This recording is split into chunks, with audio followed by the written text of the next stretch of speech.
Welcome to all of you ITI electrician academy Sultanpur के online channel पर मैं SK Verma आप सबका वेलकम करता हूं। चलिए क्लास को स्टार्ट करते हैं। जो कल की क्लास हुई थी उसमें हम लोगों ने बात करा था फायर एक्सटिंग्विशर के बारे में, ठीक है। तो फायर एक्सटिंग्विशर में हम लोगों ने कल की क्लास में पढ़ा था water field fire extinguisher, water field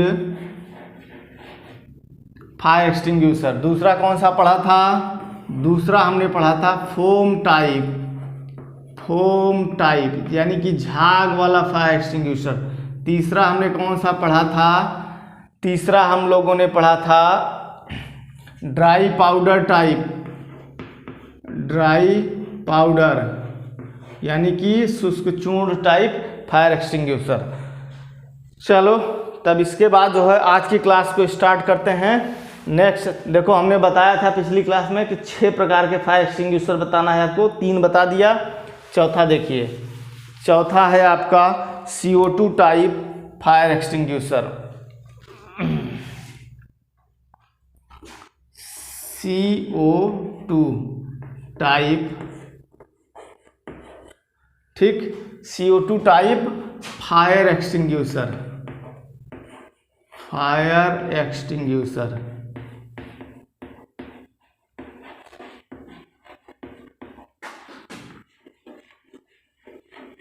यानी कि अब CO2 प्रकार का, कार्बन डाइऑक्साइड प्रकार का अग्निशामक यंत्र। चलो इसका एक नाम और है सोडा एसिड अग्निशामक यंत्र। कौन सा? सोडा एसिड, सोडा एसिड अग्निशामक।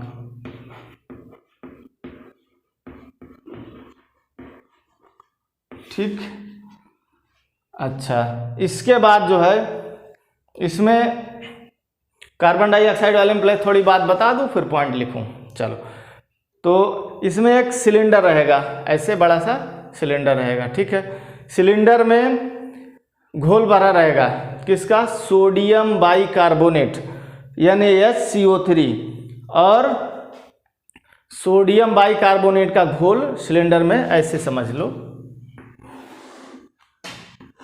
ऐसे ऐसे सिलेंडर रहेगा, ठीक है। चलो ये सिलेंडर, इसमें क्या रहेगा? सोडियम बाइकार्बोनेट का घोल भरा रहेगा,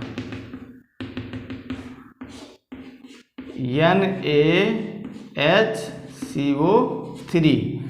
अब इसके ऊपर यहीं पर एक कांच की शीशी लगी रहती है। किसकी शीशी है ये? कांच की, ठीक। और इसके ऊपर एक बोल्ट रहता है, ये बोल्ट ऐसे उल्टा लगा रहता है, ठीक है। इस कांच की शीशी में क्या भरा रहता है? Dilute H2SO4। डाइल्यूट H2SO4 का मतलब तनुगंधक का अम्ल। तनुगंधक का अम्ल का मतलब हुआ कि जो बैटरी में आप लोग तेजाब डालते हैं उसी को बोला जाता है H2SO4। डाइल्यूट का मतलब होता है कि उसमें पानी मिलाया हुआ है, ठीक। आपके जो आपकी बार पेट की परीक्षा हुई 2022 में ना, उसमें एक क्वेश्चन आया था कि बैटरी में प्रयोग होने वाले एसिड का नाम बताइए तो यही होता है डाइल्यूट H2SO4। चलो अब क्या करना है, सब कुछ रेडी है, इक्विपमेंट रेडी है। जब कभी आग वगैरह लगे कहीं पर तो बस इस उपकरण को उठा के उल्टा ऐसे पटक दिया जाता है। उल्टा जैसे पटकेंगे तो ये बोल्ट जो है घुस जाता है इस कांच की शीशी में। कांच की शीशी में जैसे घुसेगा शीशी को तोड़ देगा तो H2SO4 सोडियम बाइकार्बोनेट के साथ मिक्स हो जाएगा और फिर रासायनिक क्रिया कर लेगा। तो देखो क्या रासायनिक क्रिया करेगा, ये होगा 2NaHCO3 यानी कि सोडियम बाइकार्बोनेट प्लस H2SO4, ये दोनों मिल गए तो क्या हुआ? रासायनिक क्रिया हुई। रासायनिक क्रिया हुई तो क्या बना? बन गया Na2SO4 सोडियम सल्फेट। उसके बाद क्या बना? प्लस 2H2O जल बना और प्लस 2CO2। CO2 क्या है? ये आपकी गैस है। जो गैस होती है उसके लिए ये वाला साइन यूज करते हैं, यानी कि ऊपर निकलती है। जो कोई चीज़ रासायनिक क्रिया में अवक्षेप के रूप में एकत्रित होता है, यानी तली में एकत्रित होता है, तो उसके लिए ये वाला साइन एकत्रित करते हैं, नीचे बैठ जाएगा। ठीक है, चलो तब ये हो गया आपका CO2 टाइप फायर एक्सटिंग्विशर। कुछ पॉइंट हैं जो नोट करा रहा हूँ, नोट कर लीजिए फटाफट।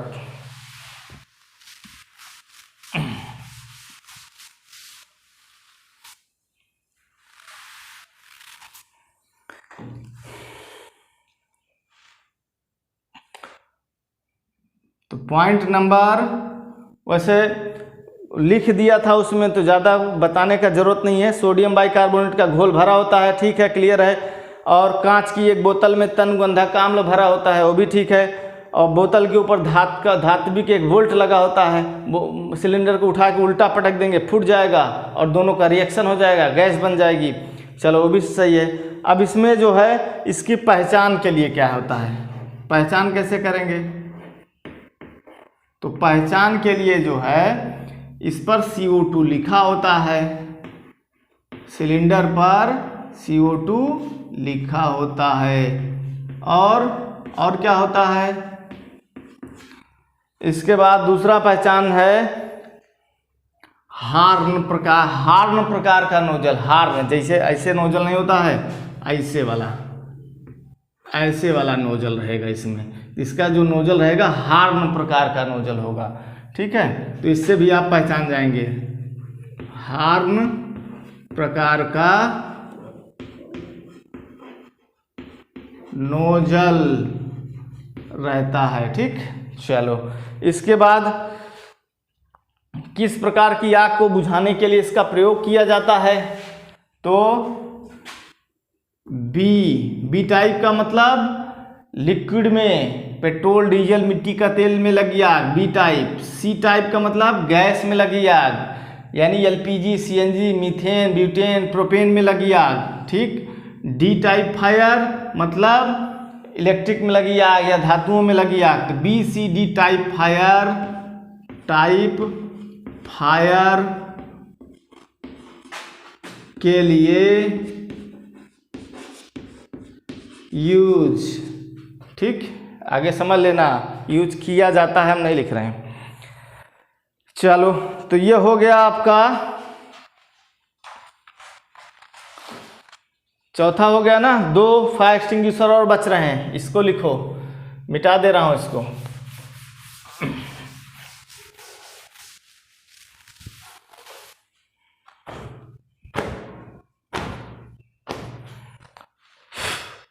दो टाइप के फायर एक्सटिंग्विशर और बच रहे हैं। अगला है आपका हेलोन या CTC,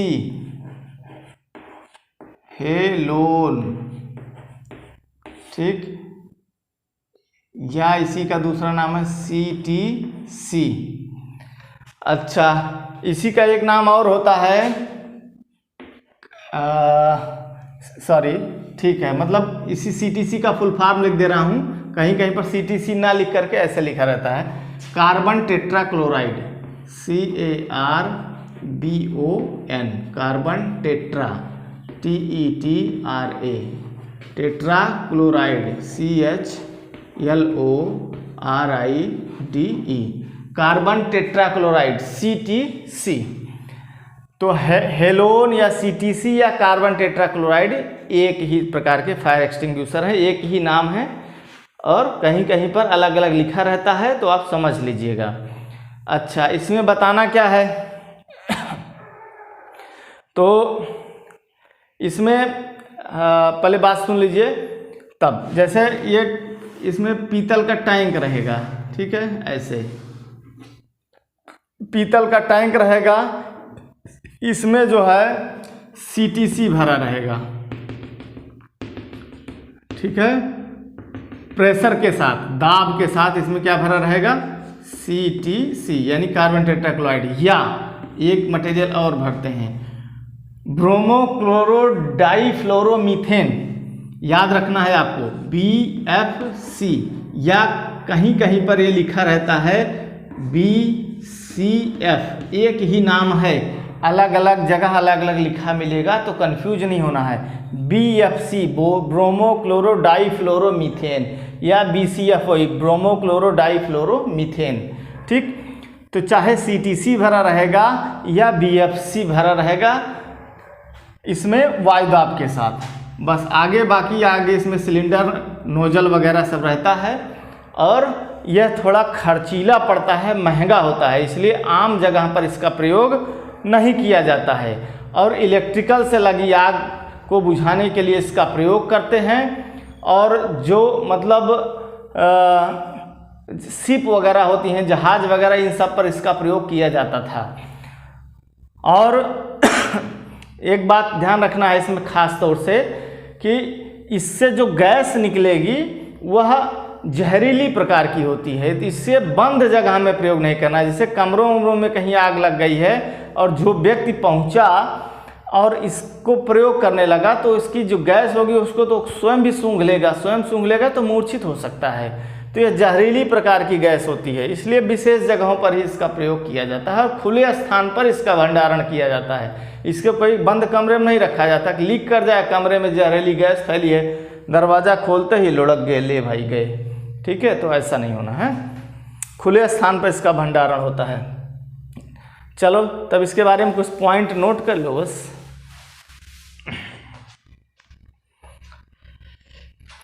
सबसे पहला पॉइंट कि बिजली से लगी आग को बुझाने के लिए विशेष जगहों पर इसका प्रयोग किया जाता है।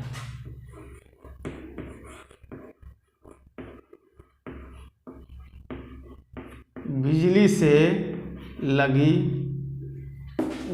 से लगी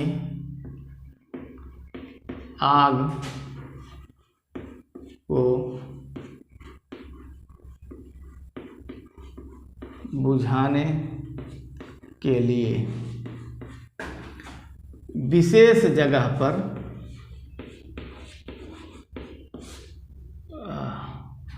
विशेष जगहों पर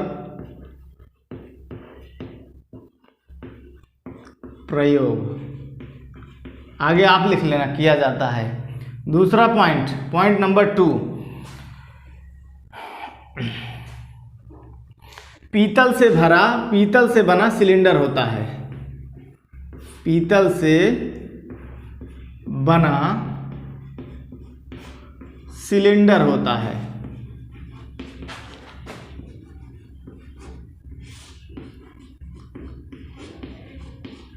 चलो फिर क्या होगा, जिसमें CTC यानी कार्बन टेट्राक्लोराइड या BCF, अब हमने बता ही दिया BCF या BFC जो भी लिखा रहेगा, ब्रोमो क्लोरो डाईफ्लोरोमीथेन, इसका फुल फॉर्म मैं लिख दे रहा हूँ, ब्रोमो क्लोरो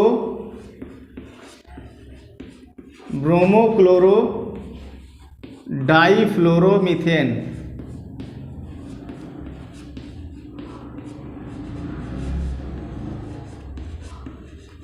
ठीक, ये है ब्रोमो क्लोरो डाईफ्लोरोमीथेन। अब आगे लिख लेना, पीतल से बना सिलेंडर होता है, इसमें CTC या BFC, चलो इतना और लिख दे रहा हूँ, भरा। आगे आप लिख लेना, होता है। ठीक ना, प्रेशर के साथ भरा रहेगा, हर चीज़ को ध्यान रखें, जब तक दाब के साथ प्रेशर के साथ नहीं भरोगे निकलेगा नहीं फिर। अच्छा, इसके बाद है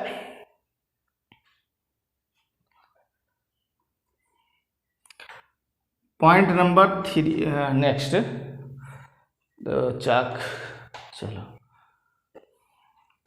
फोर्स पंप लगा होता है। फोर्स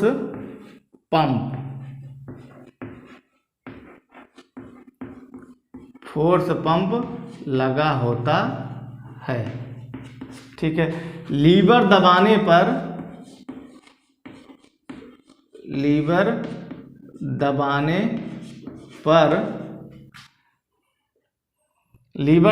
पर भाप के रूप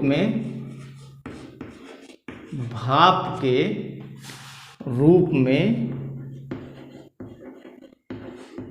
गैस बाहर निकलती है।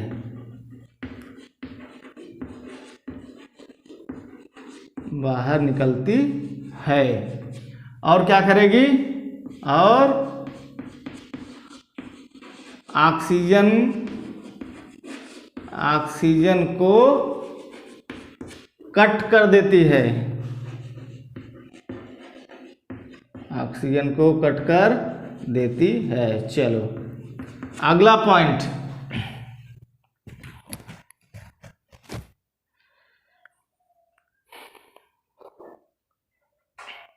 अगला पॉइंट ये रहेगा कि यह जहरीली होती है, यह जहरीली होती है।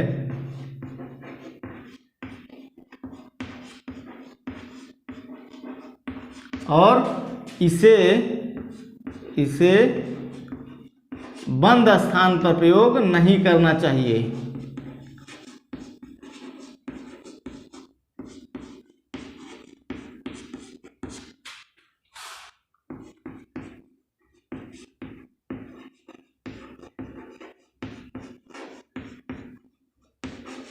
चलो हो गया। और इसका जो है ना सिलेंडर है, सिलेंडर के ऊपर CTC लिखा रहेगा। चलो इससे पहचान हो जाएगी आपको। तो हो गया पांचवा वाला। लास्ट बच रहा है तो लास्ट वाला लिखते हैं, मिटाएं।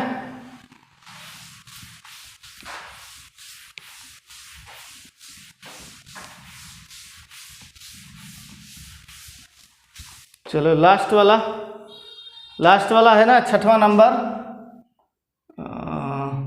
रेत से भरी बाल्टियां। रेत से भरी बाल्टियां, ये तो पता ही होगा आपको, रेत से भरी बाल्टियां हैं। तो लाल लाल की बाल्टी रहती है, उसमें बालू या मोरंग एकदम शुष्क अवस्था में, ऐसा नहीं गीला हो, थक्का बना हो, फेंके तो उड़े जाए नहीं, वहीं गिर जाए सब। तो शुष्क अवस्था में, ड्राई अवस्था में बालू या मोरंग भरी होती है। रेलवे स्टेशन पर या जो भी खतरनाक जगह होती है, फैक्ट्री वगैरह में, एक स्टैंड बना रहता है, उस स्टैंड में ऐसे बाल्टियां लटकाई गई रहती हैं, लाल लाल कलर से रंगी रहती हैं, उस पर लिखा रहता है आग। ठीक, तो बस इसमें और कुछ नहीं करना है। आग लगी है, उठा के रेत, कुछ नहीं मिल रहा तो रेत फेंकिए, रेत क्या करेगी? आग के ऊपर बैठ जाएगी, आग बंद। आग के ऊपर बैठेगी तो यानी ऑक्सीजन और आग के बीच में सप्लाई डिस्कनेक्ट, बंद हो गई आग। चलो तब ये हो गया भाई आपका फायर एक्सटिंग्विशर कंप्लीट, अग्निशमन कंप्लीट, अग्निशमन यंत्र हो गए कंप्लीट। इसके बाद आता है आपका नेक्स्ट पॉइंट, प्राथमिक उपचार सुरक्षा अभ्यास, फर्स्ट एड कैसे देना है किसी को, वो सब चीज़ें आती हैं। तो चलो इसको भी बता रहा हूँ।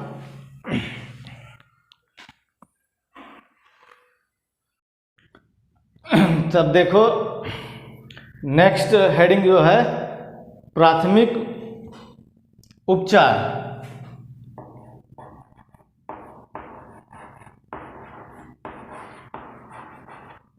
प्राथमिक उपचार, इसको इंग्लिश में लिखेंगे फर्स्ट एड।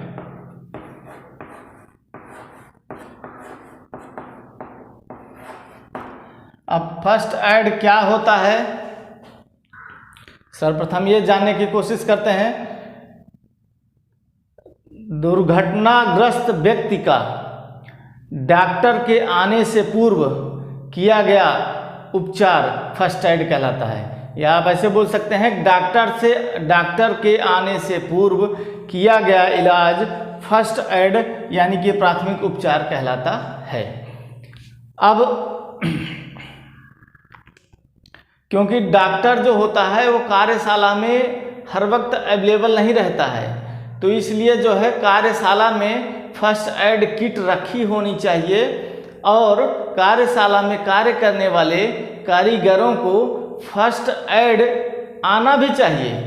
जैसे कि अपने किसी भी साथी के साथ अगर कोई दुर्घटना हो गई तो दूसरा साथी कर्मचारी जो है जब तक डॉक्टर नहीं आ पा रहा तब तक उसको फर्स्ट एड देता रहे, ताकि उसे उसकी जो चोट है या उसकी जो दुर्घटना है वो और गंभीर ना हो जाए, या हो सकता है कि उससे मृत्यु के मुंह से बचाया जा सके। तो चलो शुरू करते हैं। तो फर्स्ट एड का हेडिंग तो डेफिनेशन तो पता ही चल गया आपको कि सीधे सीधे एक लाइन लिख रहा हूँ कि डॉक्टर के आने से पहले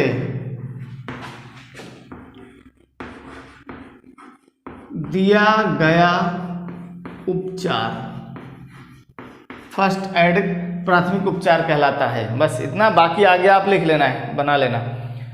चलो तब जो है जो कार्यशाला होती है, फैक्ट्री होती है, उसमें फर्स्ट एड किट का होना आवश्यक है और उस फर्स्ट एड किट में कुछ आवश्यक दवाइयाँ सामग्रियाँ होनी चाहिए जो कि निम्न प्रकार हैं। Number 1 tincture iodine, tincture iodine. चलो दूसरा है mercury Chrome, mercury Chrome, mercury नहीं होता, मर्क्यूरो होता है, मर्क्यूरो क्रोम। इसके बाद तीसरा है आपका बर्नाल, बर्नाल है तीसरा, आप लिखो tincture benzene, tincture, tincture benzene. ठीक है, तो ये जो 3 आइटम दिए गए हैं, ये तीनों एंटीसेप्टिक होते हैं और लिक्विड फॉर्म में होते हैं। जहाँ घाव वगैरह लगा हो, चोट वगैरह लगा हो, तो उस घाव और चोट को इससे साफ कर देना चाहिए ताकि उस पर बैक्टीरियल इन्फेक्शन वगैरह उस पर ना होने पाए। तो टिंचर आयोडीन, मर्क्यूरोक्रोम, ये सब जो है, देखिए 1-2 फोटोज आपको दिखा रहा हूँ, ये उनकी बॉटल्स हैं उनकी।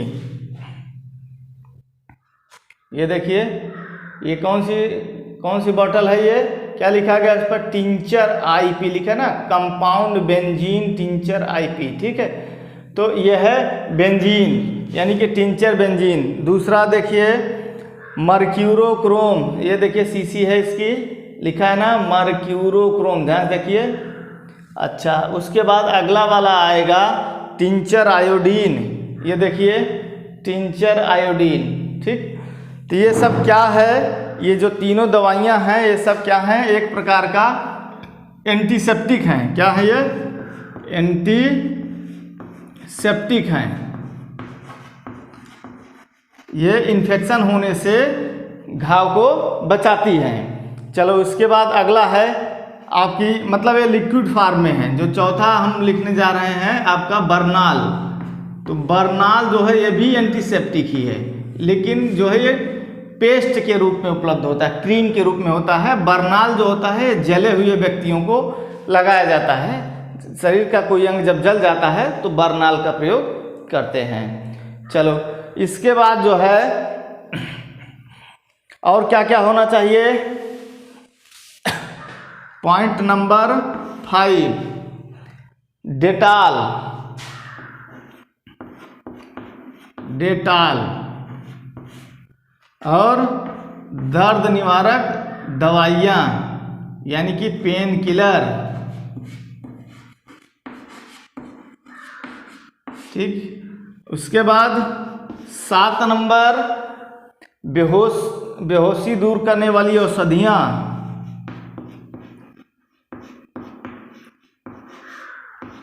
बेहोशी दूर करने वाली औषधियाँ।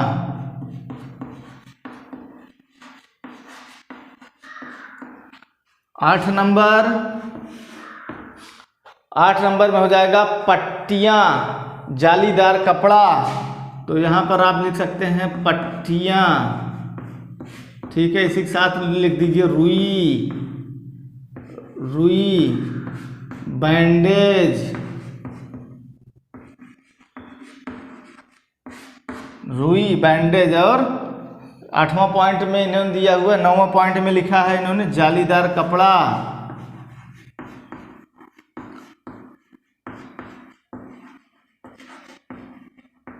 चलो स्क्रीनशॉट ले लो इसका, मिटाओ फिर। 9 पॉइंट हो गया।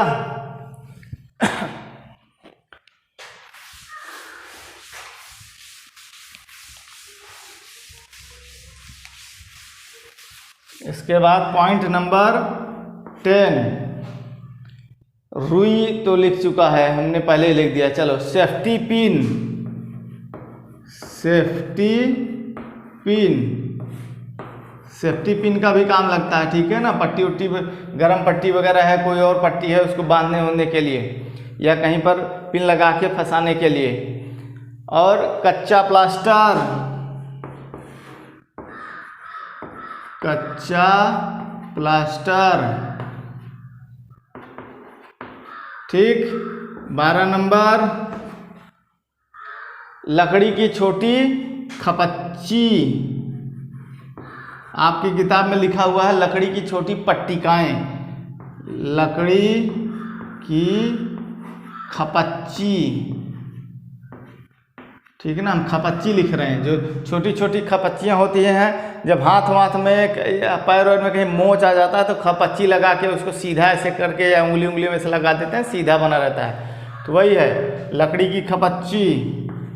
और 13 नंबर जो है ग्लास, पानी वानी पीना, दवाई ववाई देने के लिए ग्लास वगैरह होना चाहिए। Dropper, 14 number dropper.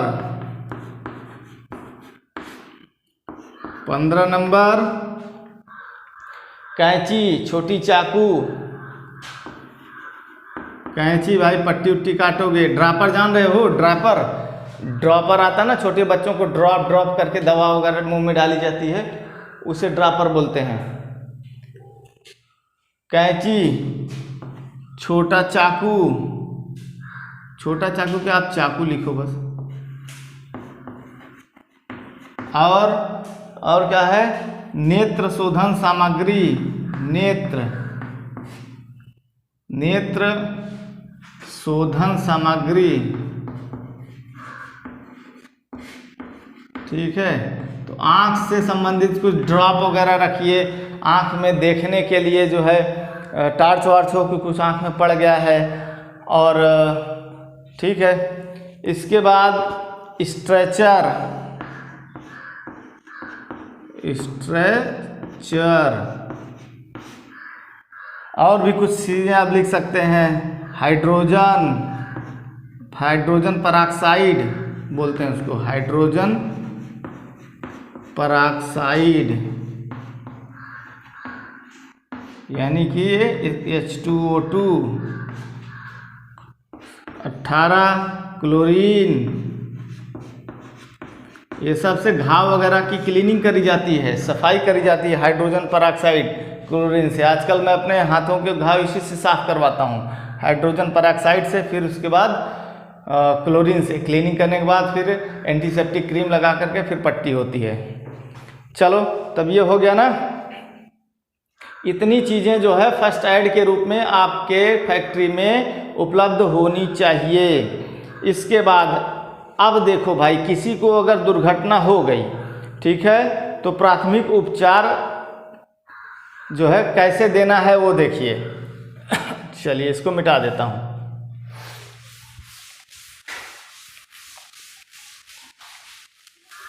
प्राथमिक उपचार,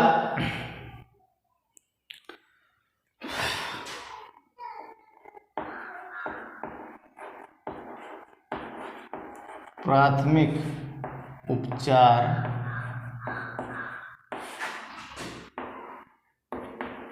देने के कुछ सुझाव, ये मैं अपनी तरफ से लिख रहा हूँ कि बुक में नहीं लिखा है। तो प्राथमिक उपचार देने के कुछ सुझाव, जैसे दुर्घटनाग्रस्त व्यक्ति को सबसे पहले जो है दुर्घटनाग्रस्त व्यक्ति के अब इसके पॉइंट से हिसाब से बताऊँ या अपने हिसाब से अगर मैं बताऊँगा, सबसे पहले काम करिए कि दुर्घटनाग्रस्त व्यक्ति है तो उसके चारों ओर से पहले तो भीड़ हटा दीजिए। भीड़ हटाने के बाद उसके मुंह में अगर पान, गुटखा, सिगरेट, तंबाकू है तो निकाल के साफ कर दीजिए। उसके बाद जो है उसको उसके घाव वगैरह अगर हो गए हों तो उन पर साफ कपड़ा से ढक दीजिए ताकि मक्खी मच्छर ना बैठने पाए। खून वगैरह अगर बह रहा है तो क्या करिए, उस पर पट्टी वगैरह है तो बांध दीजिए ताकि खून रुक जाए। और उस व्यक्ति की अगर श्वसन क्रिया सही से नहीं चल रही है तो उसे श्वसन क्रिया कराने का प्रयास कीजिए। अगर वह व्यक्ति बेहोश हो गया है तो क्या करिए कि उसको जो है थोड़ा सा, बेहोश हो गया है तो उसका हार्ट तो चलता रहेगा, तो उसे कृत्रिम श्वसन जब देंगे तो धीरे धीरे जो है उसका मुंह थोड़ा पानी से पोंछ दीजिए, कृत्रिम श्वसन दीजिए, थोड़ी देर में नॉर्मल होश में आ जाएगा। ये सब करना है। और अगर इलेक्ट्रिकल शॉक लगा है तो उसको क्या करिए, चटाई पर या फिर पलंग, बाध वाला जो पलंग होता है, चटाई वाली नहीं, प्लास्टिक वाली नहीं, दरी बोल सकते हैं, दरी पर या फिर पलंग पर उसको लेटा दीजिए। तो उसके शरीर में जो कुछ विद्युत उसके शरीर में स्टोर रहेगी वह जो है डिस्चार्ज हो जाएगी और उस व्यक्ति को राहत मिलेगी। अच्छा, इसके बाद जो है भीड़ हटा करके और स्वच्छ हवा उसको करिए, थोड़ा पंखा वंखा का व्यवस्था कर दिए, स्वच्छ हवा का निर्बाध आवागमन हो। ठीक है, तब तक बाकी और डॉक्टर को कॉल कर दीजिए, तब तक आता रहे। ये सब काम आप करते रहिए और चोट वगैरह को देख करके घबराइए नहीं और अनावश्यक खड़े होकर के चोट के बारे में बात करने के बजाय आप उस पर वर्क करिए। कुछ ना कुछ वीडियो नहीं बनाना है, ले वायरल करना है। ठीक, पहले आप उस पर काम करिए।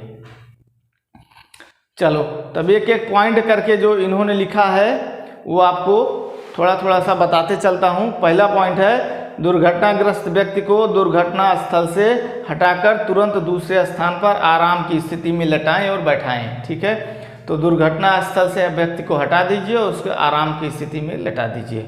दूसरा पॉइंट है, पीड़ित के चारों ओर से भीड़ हटा दें जिससे कि उसे स्वच्छ वायु मिल सके। ठीक है, ये भी पॉइंट अब लिखना नहीं इसमें। और पीड़ित के मुंह से नकली दांत, पान, तंबाकू आदि निकाल दें जिससे कि उसे सांस लेने में कठिनाई ना हो। चलो, विद्युत झटके से पीड़ित व्यक्ति के शरीर पर छाले पड़ गए हों या जल गया हो कोई अंग तो उसे जो है स्वच्छ कपड़े से या कागज से ढक दीजिए ताकि उस पर मक्खी मच्छर ना बैठें। उसके बाद है, कमरे में अगर वह पीड़ित व्यक्ति है तो उसका खिड़की दरवाज़ा खोल दीजिए ताकि स्वच्छ वायु का निर्बाध आवागमन हो सके। और फिर है कि पीड़ित को सर्दी से बचाएं। अगर मई सर्दी उर्दी का मौसम है, ठंडी लग रही तो उसको ओढ़ा दीजिए कोई कंबल उम्बल लेकर के, और उसे पलंग, दरी, चटाई इन सब चीज़ों पर लेटा के कंबल ओढ़ा दीजिए और मुंह थोड़ा खुला रखिए, नहीं तो उसके तो घुटन होने लगेगी ठीक है।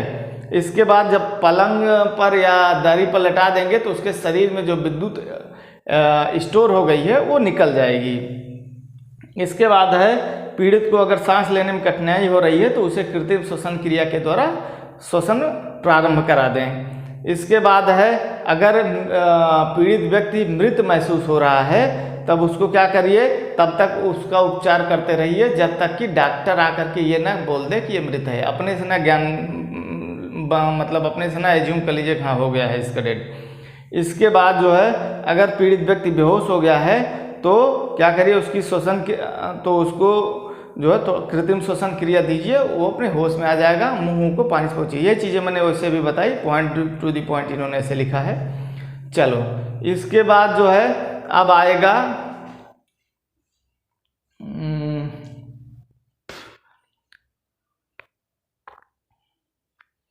तो ठीक है, बस हो गया है, सारे पॉइंट्स हो गए हैं।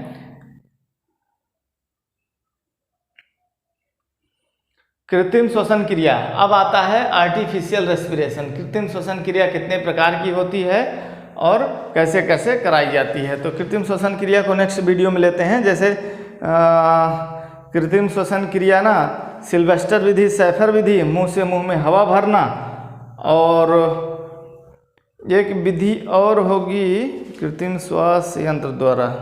4 ठीक है। चलो, तो ये 4 विधियां हैं, देख लो नाम तो अभी देख लो।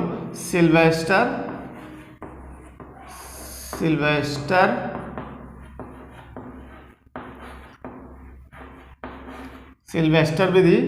दूसरी है सैफर विधि।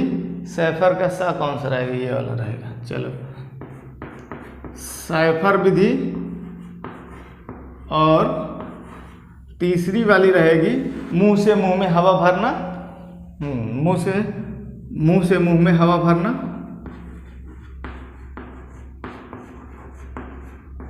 मुंह से मुंह में हवा।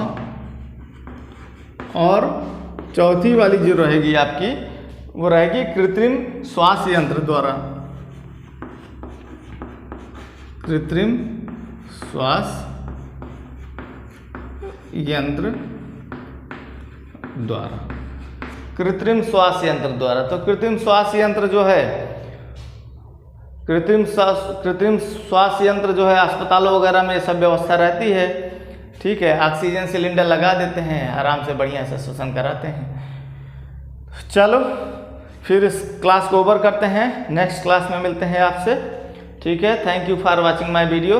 वीडियो अगर अच्छा लगे तो लाइक शेयर एंड सब्सक्राइब जरूर करें। Thank you.